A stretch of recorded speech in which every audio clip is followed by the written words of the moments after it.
ભુજ ગૌમાતાને રાષ્ટ્રીય ધરોહર જાહેર કરવાની માંગ સાથે ગૌપ્રેમીઓ અને ગરુડ સેના દ્વારા પદયાત્રા યોજી કલેક્ટરને આવેદનપત્ર પાઠવવામાં આવ્યું।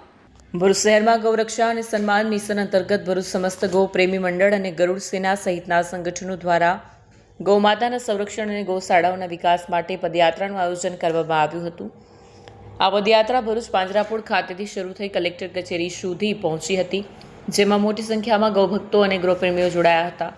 પદયાત્રા દરમિયાન ગૌમાતાને રાષ્ટ્રીય ધરોહર જાહેર કરવાની માંગ સાથે ગૌમાતાના સંરક્ષણ, ગૌચર જમીનોના સુધારણા અને ગૌશાળાઓને વધુ સુવિધા ઉપલબ્ધ કરાવવા જેવી વિવિધ માંગણીઓ ઉઠાવવામાં આવી હતી। ગૌમાતાના જતન અને સંવર્ધન માટે સરકાર વધુ અસરકારક પગલાં ભરે તેવી માંગ પણ કરવામાં આવી હતી। સદર કાર્યક્રમમાં ભરૂચ પાંજરાપોળના ટ્રસ્ટી મહેન્દ્ર કંસારા, શાંતિલાલ શ્રોફ, કોંગ્રેસના નગરસેવક જિજ્ઞેશ બ્રહ્મભટ્ટ સહિતના આગેવાનો જોડાયા હતા। પદયાત્રા પૂર્ણ થયા બાદ ગૌપ્રેમી મંડળના આગેવાનો દ્વારા ભરૂચ કલેક્ટરને આવેદનપત્ર પાઠવી પોતાની માંગણીઓ અંગે રજૂઆત કરવામાં આવી હતી। જય શ્રી રામ, જય ગૌ માતા। હું વિક્રમ ભરવાડ। આ તારીખ 7/5/2026 ના રોજ ગૌ સન્માન આહવાન દિવસની શરૂઆત આજે કલેક્ટર કચેરીએથી આવેદનપત્ર આપીને કરીએ છીએ। અમારી માંગ એ છે કે ગૌ માતાને રાષ્ટ્રમાતા બનાવવામાં આવે અને ગૌ સેવા કેન્દ્રીય પાર્લામેન્ટની